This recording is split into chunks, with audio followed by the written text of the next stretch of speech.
Center for the Study of World Religions, Harvard Divinity School. All right. Hello, everybody. Can you hear me okay? This is a little reverb. All right. Fantastic. This is doing archival psychedelic research. I am Andrew Green Hannon. I'm going to be talking about research I have done, things that might be of interest to you. There are a variety of objects for you to come and see down here. I'll pass around, and I'm going to be asking you what brings you here and what your interest in psychedelic archival research is. Why don't we start with that? Anybody want to tell me what brings you here today? Are you interested in psychedelic archival research? You're smiling, please. The psychedelics is rather new to me, so I was just intrigued by how you do research for that. Yeah, wonderful. Anybody else brings you here today? Interested in anything? Ibrahim, thanks.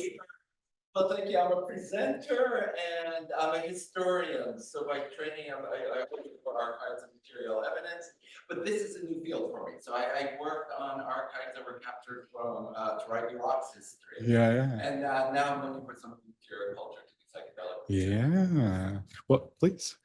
I'm a guided minister, Washington Church, Mhm. and I want to create future archives. Yeah. I'm curious on creating a database. That's wonderful. People who have done the same thing for previous psychedelic churches, a large number of those archives are in Harvard's depository now, if you're interested in looking at models of that in the past for your future work. Yeah, please. What? Yeah. Could you just repeat briefly into the microphone for those? Yeah, I'll try to do that. Yes, please. On that note, Harvard seems like a good seat for which to do archival research on psychedelics. So Yeah. it's perfect. I is currently the host of the world's largest psychedelic archive, the Ludlow Santo Domingo collection, which is 100 to 150,000 volumes of psychedelic literature. And I'll tell you about how it came to be assembled. But if you want to walk into the Houghton right now, as long as you have an identification, and it does not need to be a Harvard ID, you can see any of the things, almost any of the things I'm about to show you. Anybody else have an interest in archives, psychedelics? Wondering? Yes. Sorry, your question was Harvard seems like a good place to do psychedelic research, and it absolutely is. For many wide variety. Anybody else have any other reasons that brought you here? Yeah, please.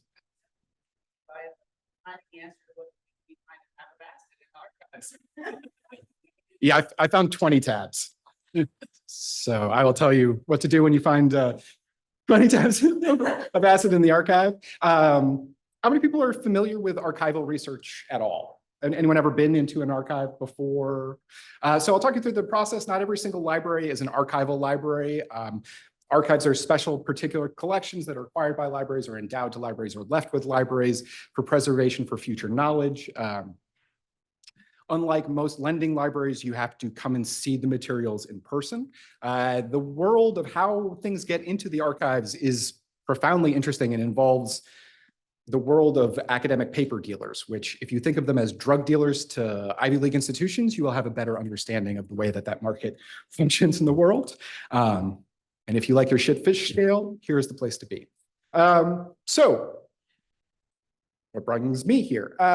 I am chief curator of the Long History of Psychedelics, an exhibit that is opening at the Houghton Gallery and Library in fall of 2027. So I am working on putting together an exhibit to demonstrate the long history of psychedelics.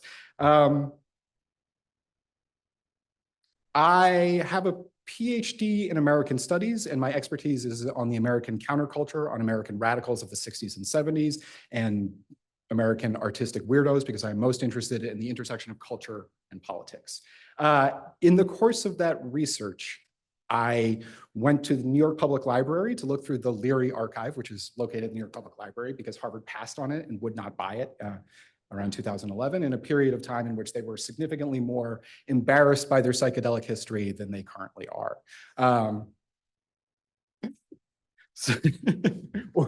Or willing to admit, because here we all stand, right? And it is the entirety of Timothy Leary's archive, particularly the materials when he was at Harvard, is all at the New York Public Library. The bulk of the collection was entrusted to his friend Michael Horowitz when he went into exile in Europe and then Afghanistan, recaptured in Afghanistan. And Michael Horowitz and the Fitzhugh Ludlow Library had custody of all of Timothy Leary's materials until the late 90s when it was sold on to the New York Public Library. Everything else that was in the collection of the Fitzhugh Ludlow Library is now here at the Houghton Library at Harvard. So I walked into the New York Public Library, opened up a file that said Family Project, and saw my grandmother's name. I had no idea that Timothy Leary's last non-psychedelic experiment had been upon my family, aunts and uncles. Motherfucker's been holding out on me. Again, I said I had a PhD in American Studies on expertise in the counterculture, and no one thought to tell me that there was Leary footage sitting in our basement. I got my current job because I'm working on a book about the first book of marijuana edibles ever published in the United States. The Hashish Cookbook, it's right there, is published by Ira Cohen and written by Panama Rose, who is Maya Lama. And I got my current job by feeding pot brownies to librarians, just to be absolutely clear. As an act of historical reenactment, I'm cooking all the recipes in this, trying them out, and I need people to eat them. So if anyone is interested in trying psychedelically strong Majun, please, I need volunteers. So what does psychedelic archival research mean? When you go to an archive, you go into a secure reading room. You have to be buzzed in and out so you don't steal any of the materials. There have been large amounts of thefts, and some of the things that I will show you are incredibly valuable. That particular copy of the Hashish Cookbook is worth somewhere between $500 to $5,000, depending on current art market. I bought it for $25 a long time ago. So psychedelic archival research is research in archives that are concerned or related to psychedelics. Timothy Leary Archive in New York Public Library, the Ludlow Santo Domingo Collection, which, if you can do the abbreviation quickly in your head, is the LSD archive, is here, New York Public Library. There are a variety of other ones. The Getty Museum in LA, there are a number of private collections, private dealers. The Berkeley Library System, the University of Berkeley Library System has extensive collections, and also, if you want to see Lisa Bieberman's papers, they are at Haverford, right? Is that correct? Haverford? Yes, the Tri-College system. So psychedelic archival research is doing archive on psychedelically important people who are important to the psychedelic history, or in archives that are described, self-described as psychedelic, which is not that many. Most large institutions have been incredibly hostile to the collection of psychedelic materials and psychedelic figures, worrying that the scandals attached to people like Leary would reverberate back on them negatively, which is why Harvard consistently passed on all of Leary's materials. It's not an accident that every building that Leary ever taught or worked in is torn down or moved. Yes, you can go on an excellent tour and see where everything used to be, but where almost nothing still is. So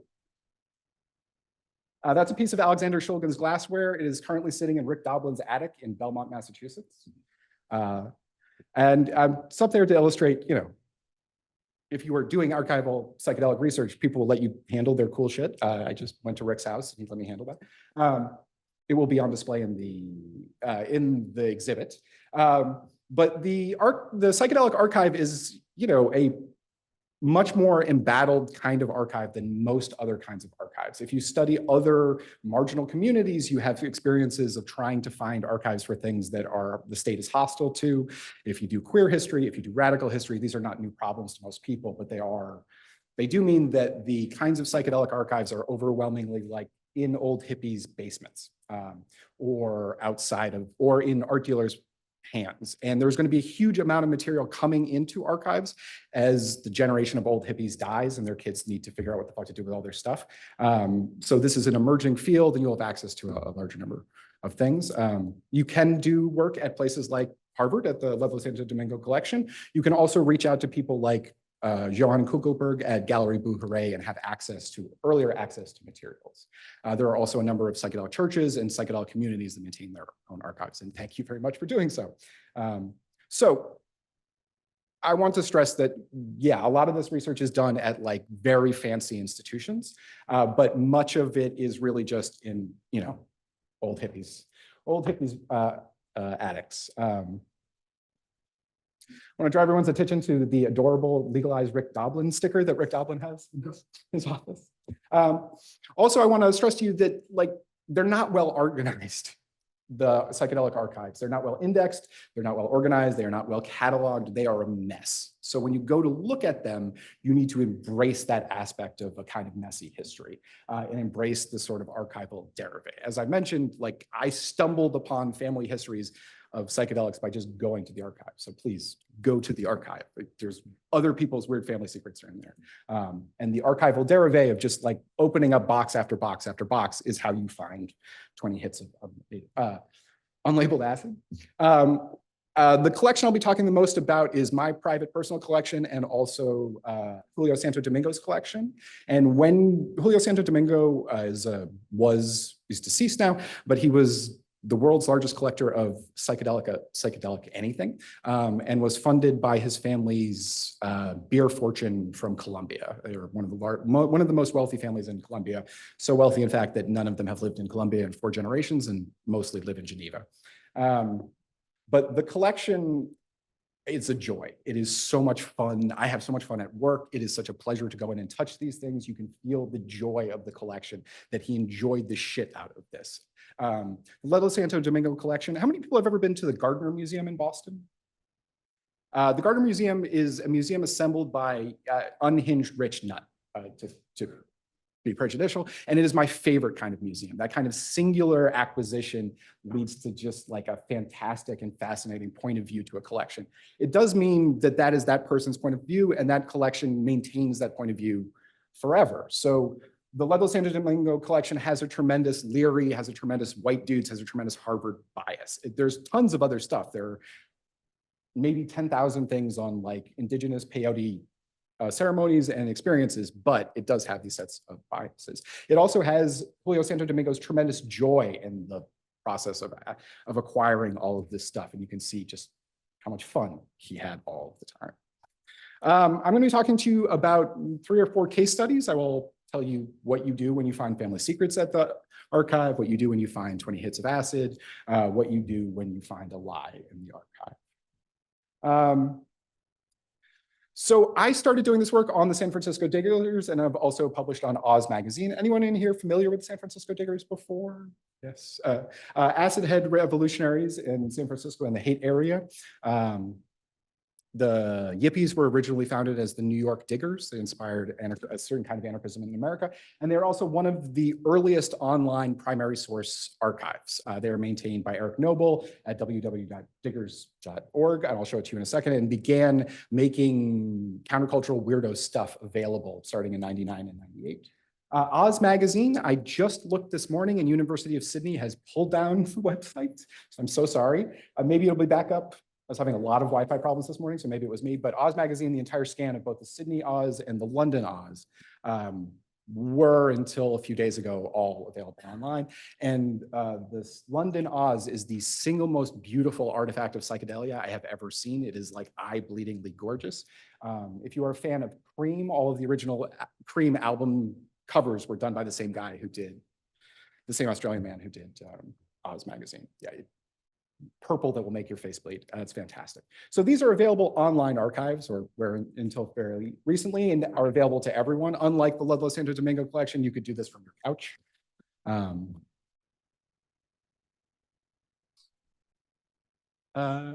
Somehow we get rid of this thingy. Let's see. These are sort of interesting examples of Oz itself.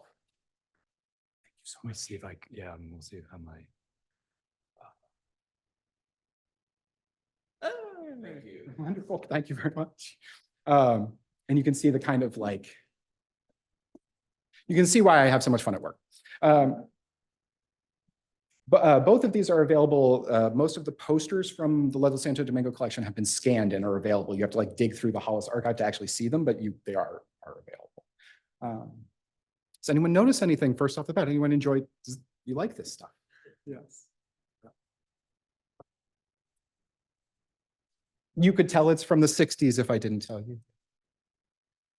What? Yeah, right. Yeah, absolutely. Between the two of them, it's like every Cream album.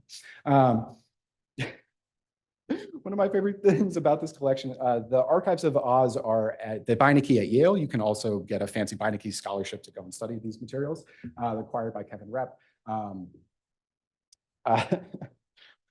Amongst the things is the artist responsible for this writing to his sister and saying, don't worry about me tripping too much. LSD is too much of a time commitment. I can't do it all the time. And I always feel like that's how you can tell somebody's a real head. If they're like, no, I have to schedule 16 hours. It's not enough. Okay, wonderful. you're gonna have to Right. do that, but at least that'll work. This is the front page of the launch page of the Diggers Archive and has its web address. Some of my you can tell if I've taken photography for the Digger Archives because my photography is shit. It's really terrible, which you will be able to tell as we go forward. So I want to ask you these questions about Oz and the Diggers Archives. Is there anything that you notice jumps out at you in this sort of attempt at preservation of psychedelic history? I enjoy this kind of Sgt. Pepper's, but other people find it overwhelming.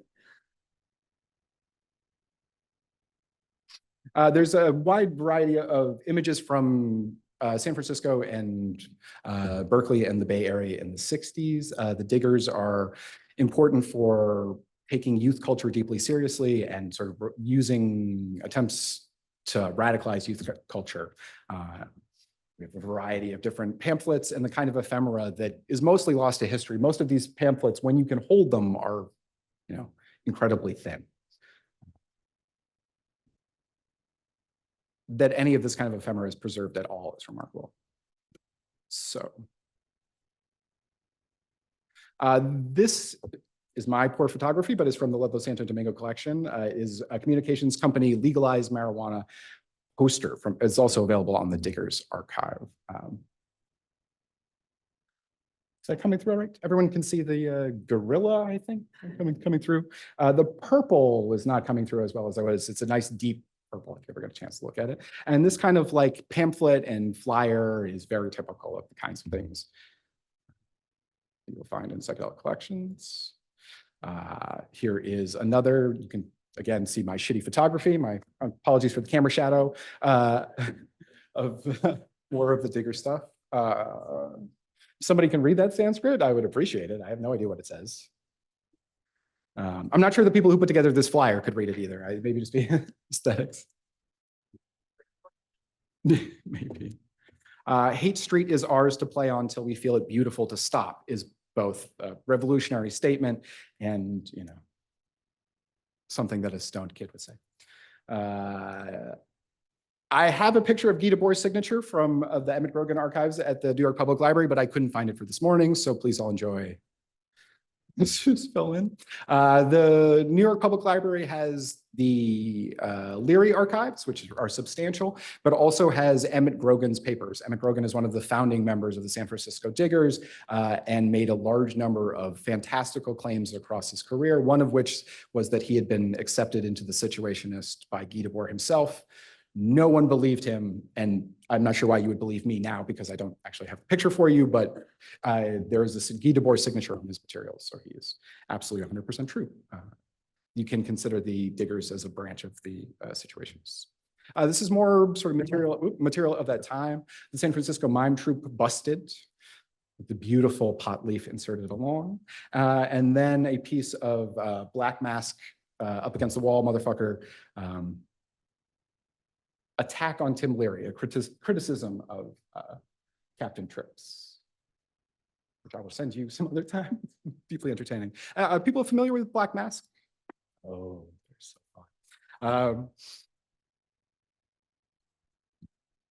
Black Mask is the other American splinter group outpost of the Situations. They are made up of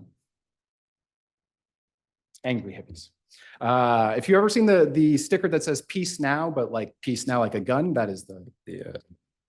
So, which brings some of the, actually all of these things are in the Ludlow Santo Domingo collection. You can handle all of these materials, that too, if you want to the mouse.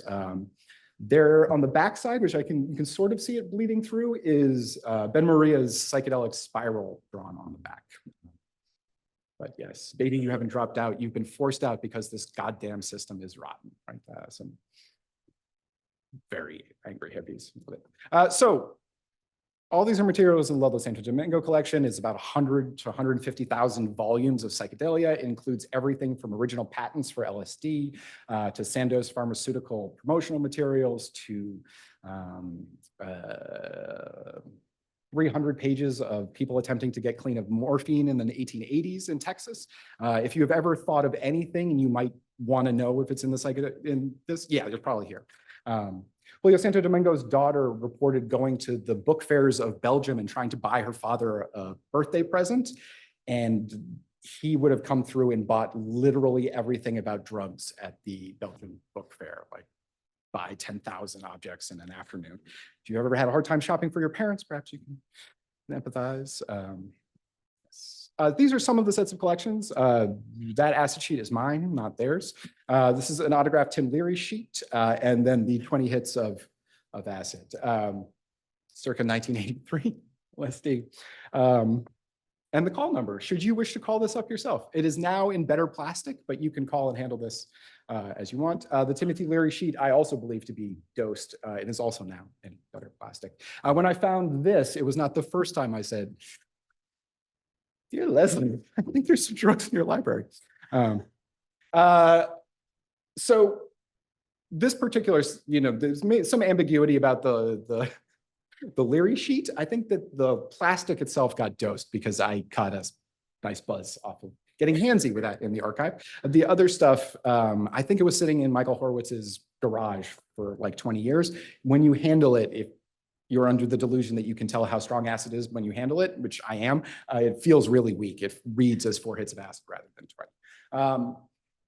So that is Michael Horowitz, Michael Aldrich, who is an advocate for drug legalization of all kinds, one of the authors of the California legalization and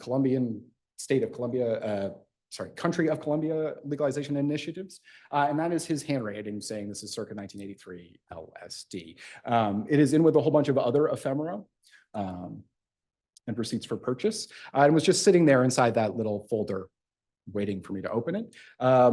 Because it's in Michael Aldrich's handwriting, I can tell that that was part of the Fitzhugh Ludlow Memorial Library, which was located in San Francisco Bay Area, and then acquired by Julio Santo Domingo around 2008 or so, and shipped to Geneva and to his private museum in Geneva, Clubhouse Private Museum. And then after his death around 2011, shipped here, which means that it passed American customs and Swiss customs, each direction. So the staff of the Houghton should not be blamed for not finding drugs. I found it when other people can't. So the other reason to go to the archive and embrace like the arbitrary and capricious nature of it, you will just stumble upon weird shit. You have to go to do that. I have a special golden touch in the archive sometimes, a nice long Midas runs, but you too can find these things. So yeah, what do you believe me that this is LSD? Yeah, it looks like LSD to everybody in this room. Yes. Anything else you notice about the kind of grainy reproduction? And then I'll tell you what you do when you find LSD. You know whose handwriting wrote the survey? I'm pretty sure it's Michael Aldrich, and I'll show you a handwriting comparison later. Printing an envelope and discussion. Yeah. I don't know if it's part of his reference collection or if somebody gave it to him, or there isn't other loose floating acid. There should be within the collection a vial of liquid Sandoz original, which I'm personally hunting for and haven't found yet. Let everybody know when I do find it. You can tell that it is, however, it looks to be, and when you handle it, it feels like just like the same kind of paper that like white on white family fluff would be dropped on now, but it has individual score marks like somebody with a cutting, a tab cutter cut it. Now there is exactly one tab cutting machine active in the United States, and Zane Casey owns it, and it is not that pattern. I have a sheet printed by Zane Casey down here that actually like passing around right here. It is undosed as it is new. So you're in no danger of catching a buzz, or sorry, you can't catch a buzz. So you can see Zane Casey's print work. That has the first page of Project Normal is printed on the other side.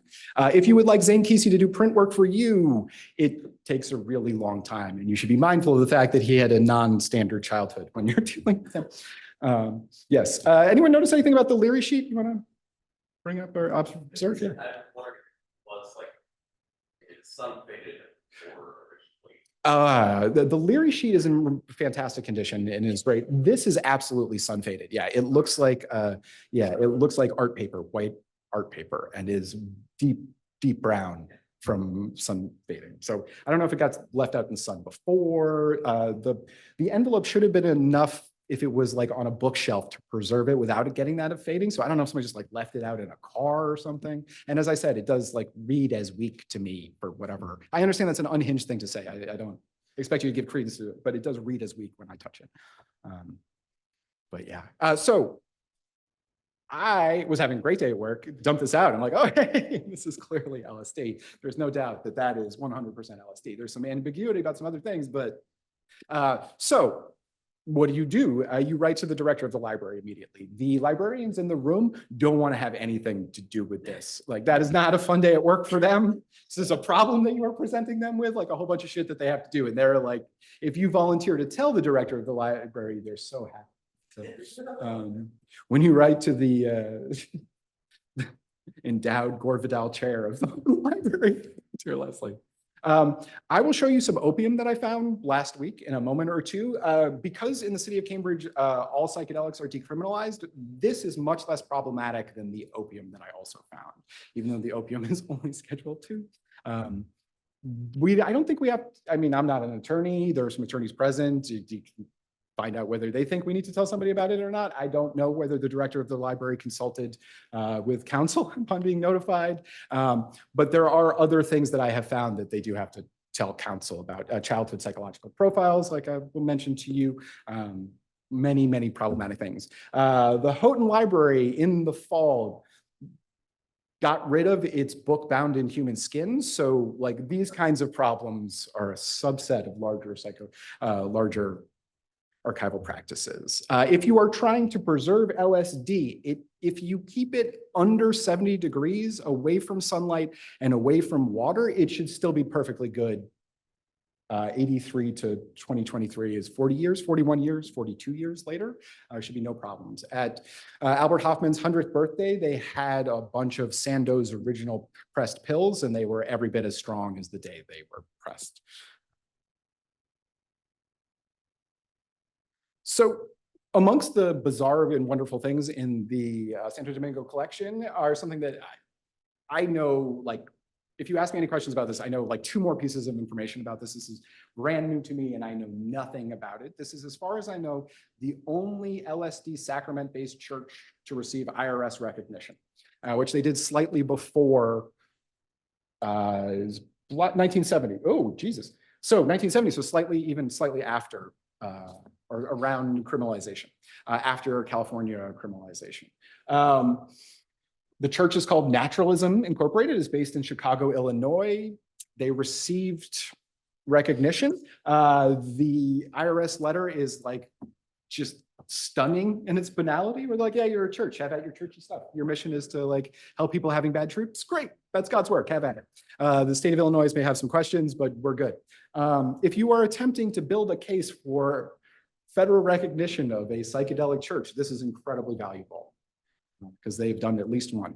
Talking to some of their legal colleagues, there are other churches that got recognition and also distributed psychedelics, but most of them lied. These people are completely upfront about what they are trying to do and the nature of their mission. Yeah, question? It seems like the framing of the IRS letter is primarily like, we recognize you as a religious organization. Secondarily, we see that you will do all of these and like drug combating, or what we would not call like harm reduction. Yeah. This is absolutely a LSD advocacy organization, but they're definitely like harm reduction, taking care of people who are like caused harm by psychedelics. Yes, you're drawing attention to the middle paragraphs, yeah, for people who can't hear if you're not mic'd up. Private speakers, yes. So if anyone is looking for a research project, here you go.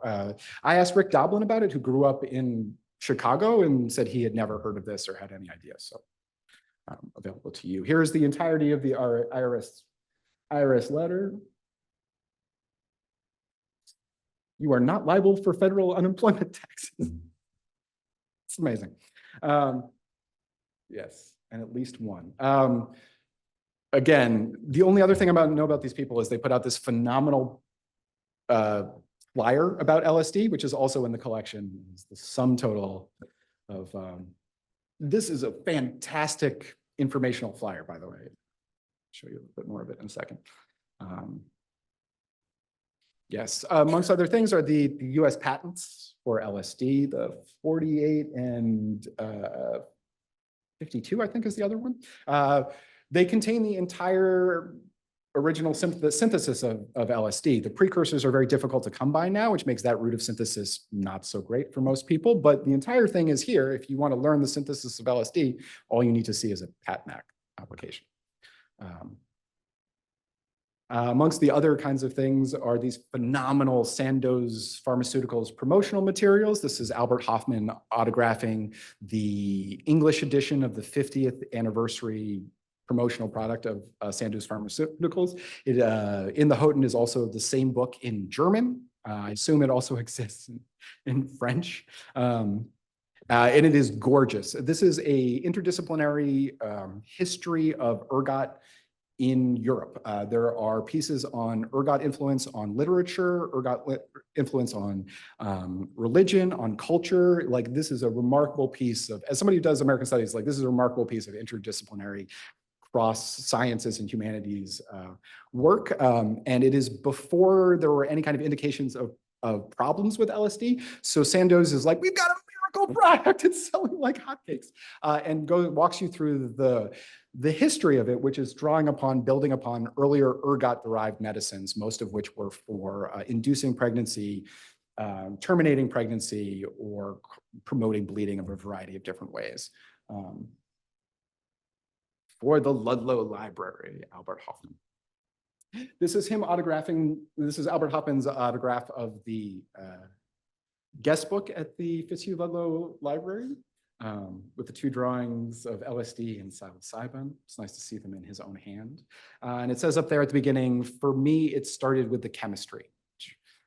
Albert Hofmann is always slightly confused by his problem child and his problem child's fans, and has not the kind of countercultural association that we would have thought of it, although deeply interested in the effects that it had.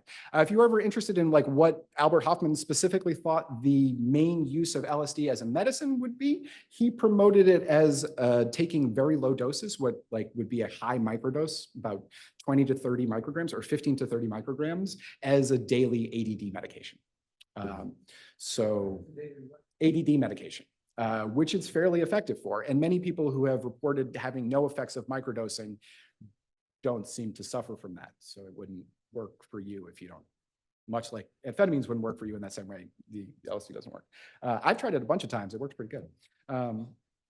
You can also do the same thing with psilocybin if you want to. Amongst the other things with Sandoz materials, that didn't come out so great, but if you ever wanted to see what Sandoz internal watermarks look like, so you can authenticate actual Sandoz materials from fake Sandoz materials, which there are a lot of up there. Beautiful industrial design. Yeah, so huge amounts of Sandoz Pharmaceuticals materials are in the Ludlow Santo Domingo library. A large amount of them have been digitized by MAPS, the multidisciplinary approach to psychedelic studies, and are available on MAPS website. A humongous amount of stuff. I haven't gotten to look through most of it. The MAPS website is itself another kind of psychedelic archive. Sandoz materials. Anyone notice anything or anything interesting about the Sandoz stuff and their fucking phenomenal graphic design? Yeah. Should have actually the natural culture. I don't know if this is in their documents now. Typically now, we don't think of LSD as a natural product. Did they understand it differently? Were they forgot? Where's the naturalism? So you asked, where does naturalism come from? And I have no idea. So short answer, the longer answer is I'm not really I'm not sure. The pamphlet itself, which is from slightly earlier than the IRS recognition, it has a great accounting of the chemistry and then the sociology in the current moment, and then like talking about it, it's like effects and medical effects, but it does not say where naturalism comes from, nor does the IRS document. So I don't know. I almost did not open this file because I assumed naturalism was naturism, and I have had my fill of I'm like, there's only so many naked hippies I can see during a day at work, and I was full for the day, but I opened it anyway, which is, when you were going through the psychedelic archive, many things are mislabeled or labeled incorrectly or have weird names that we don't know where they come from. I don't know. I mean, I think part of it is they're advocating for like taking LSD as a way of like getting in touch with your natural self and with nature. But other than that, again, short answer is I don't know. If you want to come into the library and check out this stuff, we'll come through. I thought that I had found like a memoir of a founding member, but I was wrong. It's another psychedelic memoir. Nope, that is the wrong way entirely. So the Fitzhugh Memorial Library was not ever really, in a meaningful sense, like a library that you could physically walk into in the same way that you can at the Houghton. It was a part of the collection of Michael Horowitz and Michael Aldrich, who are both people who are advocates for psychedelics and marijuana specifically. Michael Horowitz is Winona Ryder's dad, so there's a bunch of Winona Ryder's stuff scattered throughout. She took her stage name Ryder from Mitch Ryder, a friend of John Sinclair and Michael Horowitz, as a tribute to him, who is somebody else also deeply involved in psychedelics. And Timothy Leary was her godfather in terms of things. So the Santo Domingo, the Fitzhugh Ludlow is named after Fitzhugh Ludlow, who we'll come back to in a minute, the author of The Hashish Eaters and one of the earliest famous American weed enthusiasts. And the collection was mainly meant as a research collection for other people involved in advocacy or psychedelic history. And so a large number of people came through. If you want to go through the guest books, it's like a who's who of everybody who's interested in the psychedelic world, including people like Albert Hoffman and Ira Cohen. And at various times it had like a more formal, at certain points it was just like a bunch of books in Michael Horowitz's garage and then his living room, and sometimes it was at his bookstore, Flashback Books in the Bay Area, moved around quite a lot. And then they sold it after Michael Aldrich's death, they sold it to Julio Santo Domingo, who lived in Geneva and is the world's best funded Rolling Stones fan. He is a Rolling Stones super fan, possibly attended the most Rolling Stones concerts of anyone in the world, which you can do if you have billions of dollars as an unlimited budget. He assembled this private collection. It was, I think, up to 250, I think it was 250,000 volumes at the time that it was in his private museum warehouse in Geneva. It included, if you're asking, is the Psychedelic Archives psychedelics in an archive or archives about psychedelics? Julio Santo Domingo's collection is yes, it is both of those things. Tremendous amount of vintage cocaine and cocaine materials. At the opening of the LSD library, they had Vin Mariani, the cocaine wine. Doesn't taste very good, apparently, yes.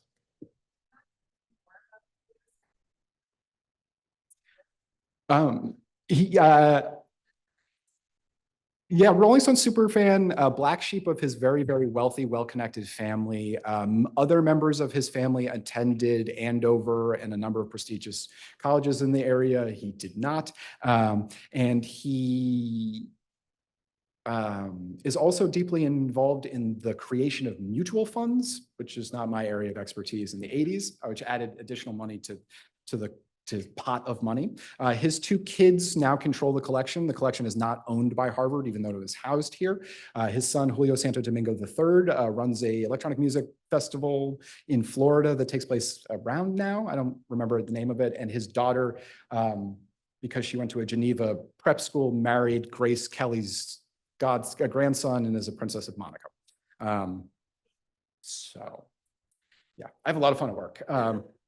Yeah, so Julio Santo Domingo's private museum is like unbelievably beautiful and worth taking a look at. And it has like the singular collection of an unhinged fan.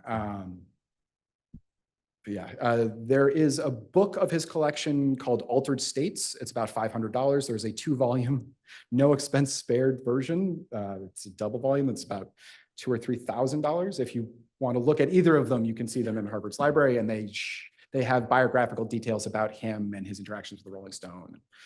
a long note from his friend Lenny Kravitz. He is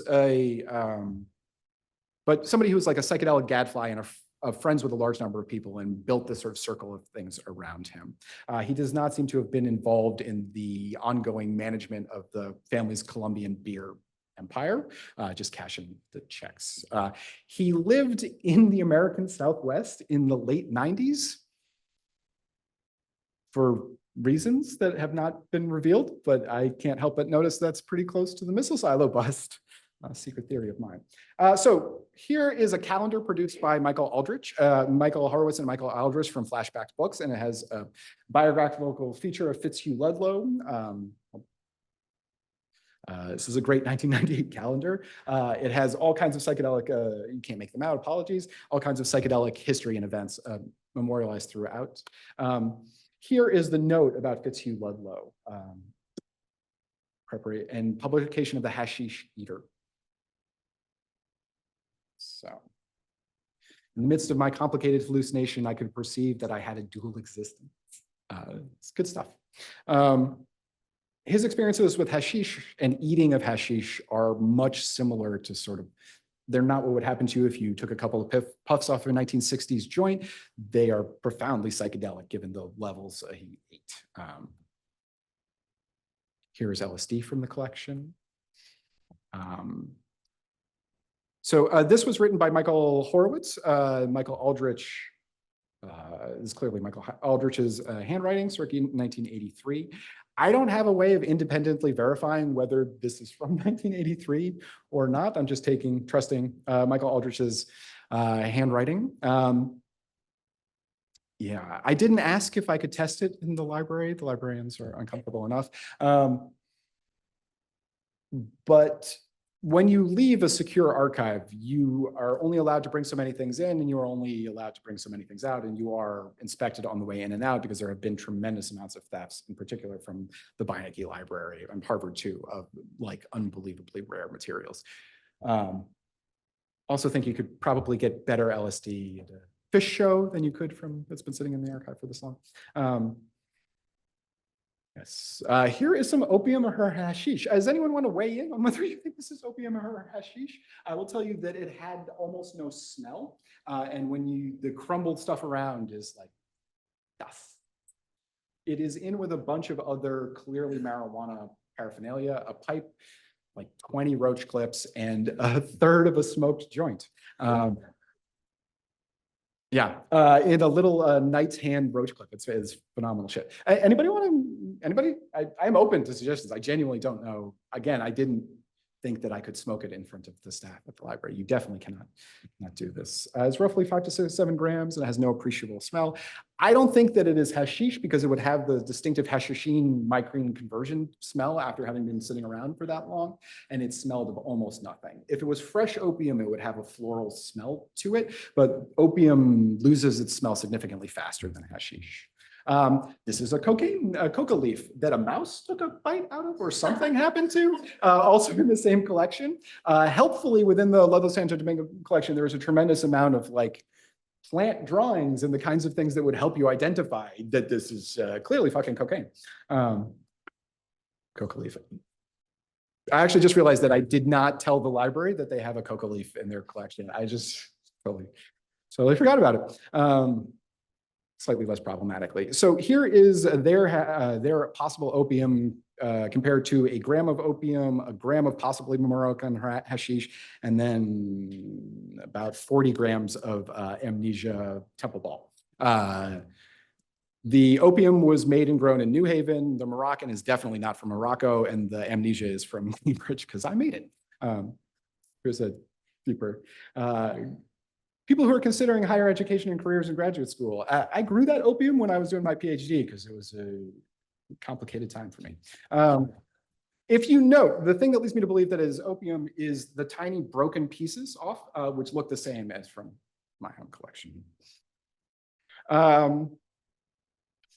Anybody have any questions about home reference samples? Or yes? Yeah. So we asked a question, are you handling this without gloves? And did you not know what it was? So I assumed it was hashish. Yeah, I also handled the LSD. The LSD I'm excited to handle without gloves. Hashish I'm also excited to handle without gloves. You can't catch a buzz from handling LSD. You can possibly catch a buzz from handling LSD barehanded, but it's probably okay. Opium also, there's very little danger. Hashish, there's no danger whatsoever other than it making your hands sticky. But there are a wide variety of other chemicals that are not LSD that I would not handle as casually. And the fact that it was labeled as circa 1983 meant that it was safe from being a wide variety of research chemicals that are much, much sketchier to handle with no gloves. I am comfortable handling opium and hashish with no gloves because I manufacture them and I don't wear gloves when I do that. There's a risk that I take and maybe you don't feel comfortable doing that. I learned how to manufacture hashish and opium from doing this research. It's part of the reason that I do this research. I am very like acquisition of specific skills based. I don't go to the library just to read stuff. I want to know how to do something. Yeah.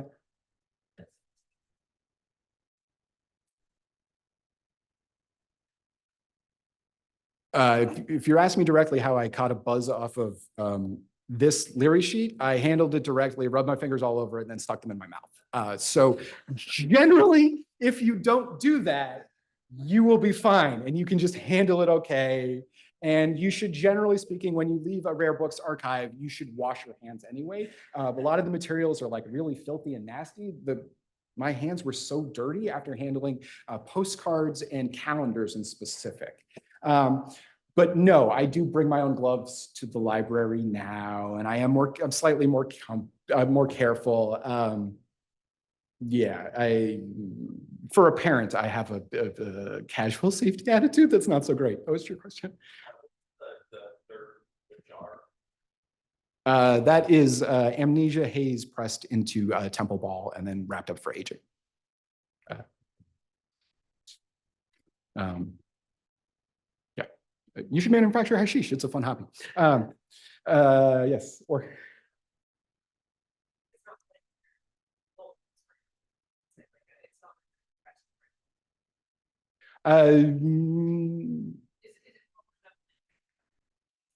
So that particular, the Moroccan is more of a brick style hash, and this is temple ball. And brick style hash looks much more like the opium sample that I have up there. It's compressed flat like this. The ball you hand roll, and as you hand roll it, all of the trichomes melt together, and it gets a much more homogeneous situation. And if you were to cut into it, it would be much, much, much smoother than that. Although there is a style Moroccan brick hash that does look like that. Yeah, yeah. Unfortunately, we can't all smoke it together. Although if you want to try the amnesia. Yes. So in general, LSD specifically on blotter paper is incredibly safe to handle as long as you wash your hands after, which you should do in an archive anyway. There is in every single major archive in the world, there is the problem of anthrax. Archive madness is, we joke about it when we go into the archive and get all, stirred up looking at cool old shit and come out somewhat altered. I find just touching all this neat stuff, not even the psychedelically active stuff, deeply intoxicating, and I come out of the library as if I've just taken ecstasy. Sometimes I'm gurning while I'm doing this work. It is so much fun. But you generally can handle most of it. However, with the boom in research chemicals post sort of from Shulgin in the 70s through the 90s, there are a large number of materials that are much less safe to handle. So I know that most of those things are not in the Ludlow Santo Domingo collection. But if you were just going through like a collection of Second Summer of Love materials or something from late 90s or early 2000s, you need to be more careful. There are similar to handling LSD is like safely handling any of the other, you could tear it or destroy it materials in the archive. So safe procedures are safe procedures. To tell if LSD is doped, if it's blotter, it's crystal is dissolved into alcohol, then the sheets are soaked in the alcohol and then they're dried. That is generally a very safe way of impregnating the material specifically, and you wouldn't have a problem with that, but you can physically tell the difference. If you think, I assume everyone in this room could tell the difference between a sheet of paper that had been soaked in water overnight and then dried and a sheet of paper that had never been soaked in paper. You can physically tell if you shake a blotter sheet. As it's going around, shake the one that I have for you folks, and you can tell that it's got a, they're stiffer when they're doped. Here it is, yes. That is a personal book form that if you take your own blotter acid into the archive and you would like it to come back out with you, you need to fill out. Got to touch my acid to their acid. This is it's one of my favorite. It's a LSD tit print by Andy Sprinkle. You can make out the detail of the nipple if you look close enough. Yes. That is in the blotter collection of the Ludlow Santo Domingo collection, and there's more Annie Sprinkle stuff if you'd like to know, please. Yeah, so this is what you do when you find LSD in the archives. You tell as many people as possible. You tell the director of the library. You should wear better gloves. Yeah, there's a tremendous amount of like there's like John C. Lilly dolphins psychedelic experiments that make you feel dirty when you read them. There's not just there's metaphorical dirt in the archives too. It's not all fun and games in the psychedelic archives. Yeah.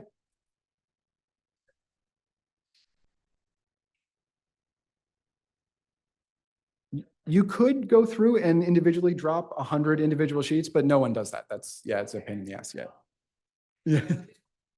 Yeah. Generally, it's done in bulk, although everybody does things slightly differently. When you buy sheets of printed acid from Zane Kesey, they come in 100 sheets. 100 sheets is a book. You would need a single gram of acid to dose the entire book. That's generally how it's done. Although most of it that's distributed is white on white style, which is art paper without any designs on it. Because if you are arrested by the police with something like this on you, yeah, it's harder to pretend is not acid. Although, if you, like me, have a large collection of blotter acid, having things like this suddenly no longer becomes a problem because you are an official collector, right?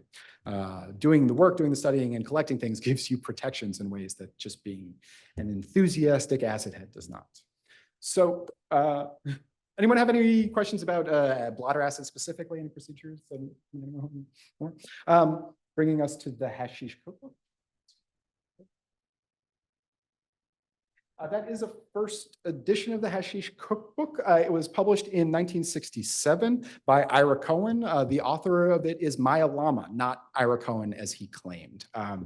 I was in a seminar at the Beinecke for graduate students about bringing archival materials into the library when they acquired Ira Cohen's papers. Ira Cohen is like, I don't know, like a 60s psychedelic gadfly. He moved to Morocco in 1958, was a part of the beat scene there, was a major publisher of Beat Morocco materials when he moved back to New York, became deeply involved with New York avant-garde film and music scene, is a record producer, a film director, and then moved on to Kathmandu and began publishing poetry there. He's just like a person who had correspondences with like hundreds of neat people. If you are ever interested in more background material, Ira Cohen probably has letters from it.